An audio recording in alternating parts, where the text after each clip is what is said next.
खूपच छान झालंय हो. एकदा नक्की बनवून बघा. 1 किलो मिरचीचा मसाला बनवते. पाव किलो बेटकी मिरची, पाव किलो तिखट, पटना पाव किलो आहे आणि काश्मीरी पाव किलो आहे. आणि त्याच्यासाठी हे सगळे मी 5-5 ग्राम मसाले घेतलेले आहेत. हे 10 ग्राम आहे. मेथी दाणे आहेत या अर्धा चमचा. 2 मोठे कांदे वाळवून घेतलेले आहे. 50 ग्राम अद्रक वाळवून घेतलेले आहे. लसूण आहे. 2 कांडे खोबरं आहे. तेजपत्ता आहे. 2 चमचे तीळ घेतली आहे आणि 2 चमचे राई. हे सगळं हलकं भाजायचं आहे आणि मिक्सरला बारीक करायचं आहे. या गरम मसाल्यामध्ये A to Z सगळे मसाले आलेले आहेत. जायफळपासनं सुंठापासनं सगळे मसाले आहेत.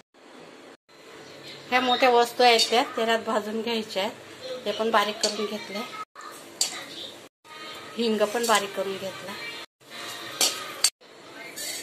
मेथी,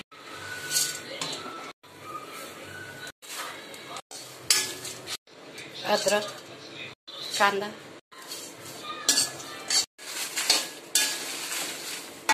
गरम मसाला पण भाजून झालेला आहे सगळा आणि मिरच्या पण. हे सगळं मिक्स करून घेऊया आणि थोड्या मिरच्या घ्यायच्या आणि त्याच्यात 1 चमचा गरम मसाला टाकून वाटून घ्या.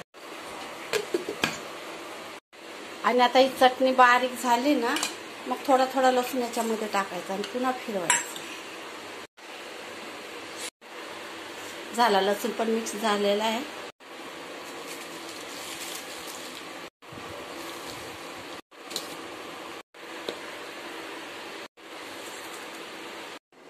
झाला बघा मसाला.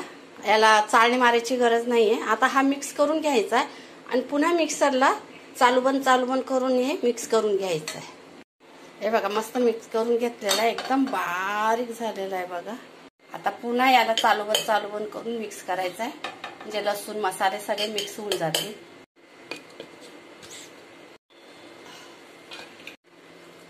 आता दुसऱ्या भांड्यात टाकायचं. हे बघा हे पण झालेलं आहे. आता मिक्स करून खूपच मस्त झालाय बघा मसाला. याच्यात धने आणि जिरं नाही टाकलं. धने जिऱ्याची पावडर मी अलग बनवते. हा झाला खानदेशातला काळा मसाला, पण माझी जरा अलग टाईपने बनवते मी, पण खूपच छान होता मसाला. व्हिडिओ आवडल्यास लाईक, शेअर आणि सबस्क्राईब करा. सबस्क्राईब करायला विसरू नका. Bye bye. आणि हो, तुम्हाला एक सांगायला विसरली, काचेच्या बरणीत ठेवायचा आणि 1 हिंगाचा तुकडा टाकून ठेवायचा त्याच्यामध्ये. पण आताच नाही भरणार, याला थंड करून द्यायचंय म्हणजे कलर अजून छान होतोय. कलर या खानदेशी काळा मसाला थंड झालाय. बरणीत भरून पण दिलेला आहे आणि 1 हिंगाचा तुकडा टाकलाय. पॅक झाकण लावून घेऊया आता आणि ठेवून देऊया.